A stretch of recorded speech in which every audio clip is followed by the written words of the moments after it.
So you rejoin us here on the Saturday of the Henley Women's Regatta. Some fantastic racing. We've got a full programme of racing in play for you today, and we're just at about 11:30. It's about 11:25 here, local time. We've got a heat of the senior women's single sculls. So Victoria City from Canada on the Berkshire station, and Thames Rowing Club on the Buck station. If you are watching from any other country, if you are tuning in from Canada, the USA, any of the other countries represented here today at the Henley Women's Regatta, welcome. Pleased to hear you're tuning into our coverage. We'll do our best to provide comprehensive roundups of all the racing.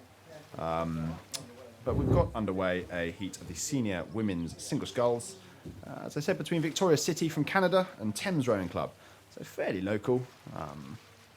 So be interesting to see. But I think as we look at the shots of the star, the sculler from Canada has moved right out of her station. She's almost encroaching on the opposite station, on the Buckinghamshire station.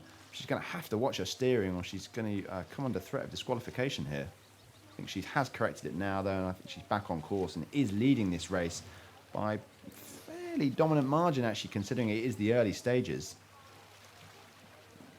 Yeah, she looks very strong as a sculler, doesn't she? I wonder how long she has been sculling, because she's a bit from side to side, actually.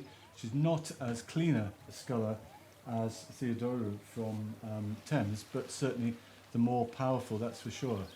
And lovely view there of the way that she's using the maximum length of her legs, really right forward at front stops, and getting a real powerful leg drive there. And it's that leg drive that is meaning that she is, 3-4 lengths ahead already. And Theodoru cannot do much about it, I don't think. And she's getting quite close to the Boons as well, and the umpire's keeping a close eye. Obviously can't help and say, steer away from them, can't do that, but certainly will use his or her flag if they think that they're encroaching on the other's water. But the umpire there, flag looks to be behind her back. She's very comfortable with this race. Both scullers steering now a little bit straighter. You see the Canadian sculler is really long, but every now and then she just leans to one side or the other. That makes me think that she might not be as experienced as some of the others are. But plenty of strength there, Tom. Yeah, absolutely. I think looking at these two crews, Thames Rowing Club generally turn out pretty good athletes, so to be putting this sort of distance into a sculler from Thames is an impressive feat. So I think this sculler from Victoria City, Prosk, she's going to be a force to be reckoned with later in the competition. Nice, strong girl by the looks of things, and quite a clean sculling style, not too much going in at either end that's going to cost her time. I think she's utilising her resources well here, her natural resources, in terms of what looks like her height and strength. Nice and straight out of the start, and there we go, you've got the Fawley Court there. Greg has pointed it out a couple of times already this morning. It does look very impressive, and it's a lovely backdrop for the girls to scull against. But it is the sculler from Victoria City, Canada, so fantastic to see her making the trip across the pond to have a go at the Henley Women's Regatta, and I think she is probably going to take this race, barring some sort of nautical disaster, Greg. Yeah, she's got it well under control, so we're back down at the start, Tom, for the next heat of the single sculls between Wilkins of Nottingham and Ericsson of Oxford University Women's Boat Club. Yeah, of course, obviously Oxford University Women's Boat Club did win the annual boat race held on the Thames, the Tideway course this year. Wasn't as comfortable as perhaps the result bore it out to be. There was a pretty awful weather to be experienced by both crews, and in the end Oxford did run out winners. I don't think this sculler was in that crew. She might have been in the Cyrus crew that lost out to Blondie, but either way she's come from a real bastion of university women's rowing, so she'll be a handy sculler, no doubt about it, as she moves down the course. But Nottingham Rowing Club, no slouches themselves. Obviously, they always produce top-end athletes right through the junior system to the senior system. Their senior women's squad has produced a couple of notable names over the past few years, transferring across from the junior squad. So I think we'll be in for a pretty impressive race here. And as the crews come down, it looks like the Oxford University women's sculler is underrating her opponent, but it probably is losing out here. I think she perhaps needs to up her rate a little bit to be competitive, because it is the sculler from Nottingham with perhaps the more dynamic style in the early stages. Yeah, that's a great way of describing it. It's dynamic. She's just been warned by the umpire to get back onto her station. She was creeping out into the middle of the course, but she's back on track now, and she's 2 strokes per minute higher than probably the taller sculler from Oxford University, and the Nottingham sculler is ahead just at the moment. But Nottingham, as Tom was saying, produced some terrific rowers and scullers from that area.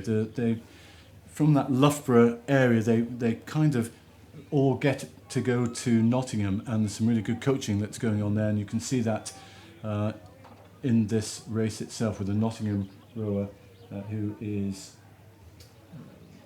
Primrose Wilkins looking the better now. She had a bit of a wobble at the start because she was so dynamic, but now she's settled into her stride. Very good sculling indeed, and she looks to be every stroke she's taking another 2 or 3 inches out of the Oxford University. Yeah, this is the senior single sculls for the Bernard Churcher Trophy. So pretty prestigious event here at the Henley Women's Regatta, one below elite, to explain the system that we use here in rowing. And I think it is going to be Nottingham Rowing Club who at the moment have control of this race. It's not quite the finished article just yet. There is still time, room and space for the sculler from Oxford University Women's Boat Club to come back. Of course, Oxford University women always taught to stay strong through the middle of the race. They're fit athletes, but I think it is going to be Nottingham as they come down towards us here at the enclosure. Just stationed our little commentary booth just underneath the launch commentary double-decker tower, and as they scull down towards us here, I think it is going to be the sculler from Nottingham, Primrose Wilkins, who has established, it's difficult to say unassailable, but a comfortable lead, I'd say, Greg, comfortable. Yeah, the Oxford University lady, she's going to have to really pull it back now. And she looks very strong, very tall, but she's not making that count. And Primrose Wilkins going very well. But she can't quite, she's still working quite hard as Primrose Wilkins, just to make sure that she maintains that lead. She's looking very carefully over at her opponent. And she'll just want to maintain that. She won't want to use too much energy in this one. She knows that she's got this under her belt if she just is careful with her sculling, and she just wants to keep that 2-length advantage. She don't really want to do much more than that.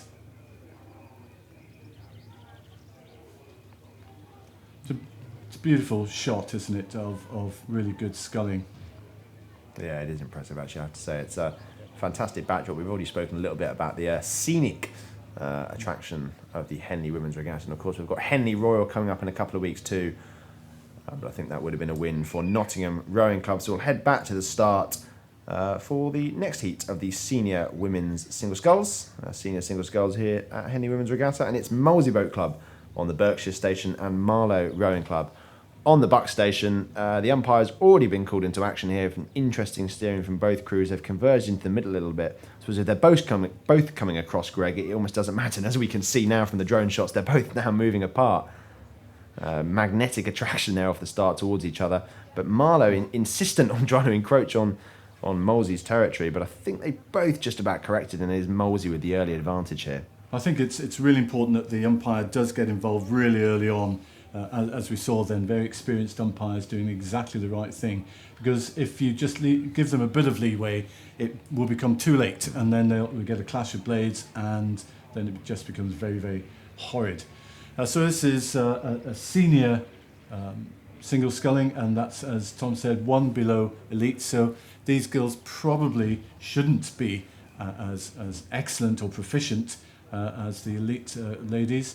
And we're probably just seeing this. They're a bit shorter. They're not reaching out quite so far as you saw with the elite ladies. And certainly the steering by both of these girls is just not as straight as we've seen in the past. And of course, every time you go off course, then you're losing a bit of momentum. So you just need to be both careful and powerful. And it's those scullers that can do both of those that will get down the course in the fastest time. But the Marlow sculler is not giving up on this. She must be about 2 lengths down. Abigail Armstrong, she certainly went for it at the start and was a bit wobbly, and that's why the steering went. She knows that she's got to try and get back on level terms at this stage. So that's why she's been put in a bit of a push. You can see that her stroke rate has gone up a little bit, and she'll know that she needs to get back at this stage, because we're coming up to the halfway stage right now. Yeah, just about halfway here. In the heat of the senior women's single sculls, and it is Molesey who've just about broken contact with Marlow. If you're joining us for the first time here on the Henley Women's Regatta YouTube feed, welcome. Glad you've tuned in. Some of the best racing on offer on the domestic circuit. We've got crews from literally all over the world here competing for top honours at the Henley Women's Regatta. And if you're around the local area and you're tuning in and you think, oh, I'm at a loose end today, what could I do? Come down and support the crews here. They need your support as they come up to the enclosures. That wall of noise is really important to motivate them, especially in a single scull. It's such an art form and it's such a mental game. And I think both crews here dealing with it admirably, but it is the Molesey sculler, I'd say, Greg, who has stretched out and has really imposed her authority on this race through the middle section. Yes, it's terrific. We are very fortunate to have this drone giving us this feed, aren't we? Because it's a real terrific view that you can't get from the sidelines. But what you can't get from here is the atmosphere, and that's the thing to come down. Because let's repeat this: this is a world-class rowing event, and you will see some of the world. Apart from those that obviously are going to the Olympics, you'll see some world-class rowing down here. So you don't often get to see that. So if you are in the local area, please do come down and watch and learn. Yeah, absolutely. I think it is Molesey Boat Club sculling away pretty impressively here. I think she is going to take the win. It does seem to be through the middle of the course that the crews really established their dominance here, and it has become something of a pattern, especially in the single sculls. I think that has played its part here. And it is Molesey who is sculling away there. But we're back to the start here for our last senior women's single sculls event, senior women's single sculls heat, with Wallingford Rowing Club on the Berkshire station and Tideway Scullers School on the Buck station. And again, a bit of discrepancy in the steering here from both crews. The Wallingford sculler went right over there, and I can't exactly say that the Tideway Scullers School athlete is devoid of blame either, because they both look to be in the middle. But there's been a correction now, an overcorrection even from Wallingford, because Newton from Wallingford is having to really correct her steering. She's had another look over her shoulder, and that is only going to cost her time. It's like flicking a rudder on a boat, Greg.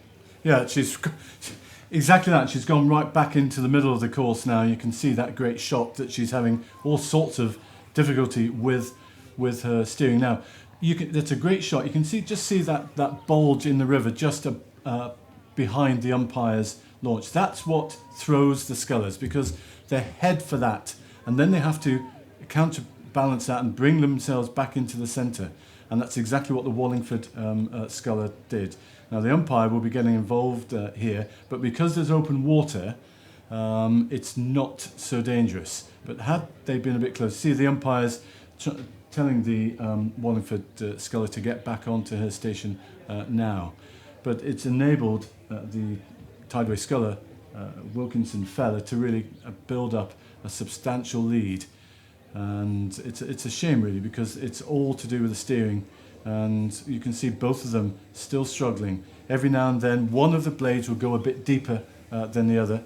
It just happened again with the Tideway scullers lady there, and it really, like as you said, just like a rudder, it pushes them over, and they have to counterbalance that with the next stroke.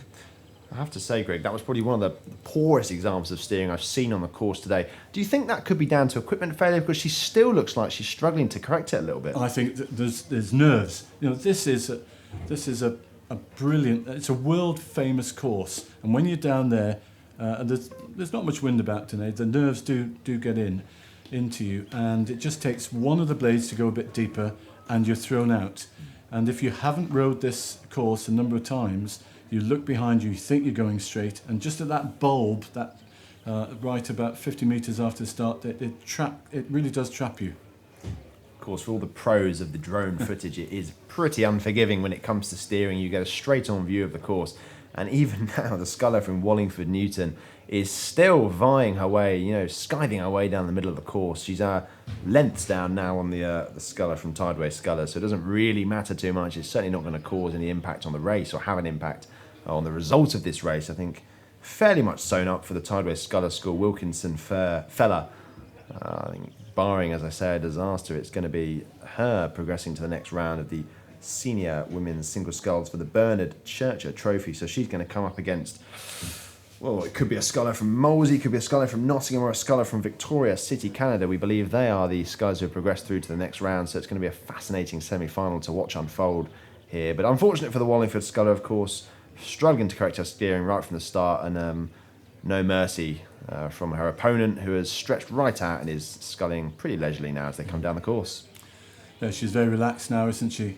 And sculling very nicely, just continually looking at the opposition will take feel a lot better knowing that she's 4 or 5 lengths ahead, nice and relaxed. She'll be trying to focus on blade depth, making every single stroke count whilst maintaining that relaxed posture. So good sculling from Wilkinson fella. I think we're just under starters' orders at the start. We'll probably head back down to the start, see what's going on down there. And we've got our first heat of the club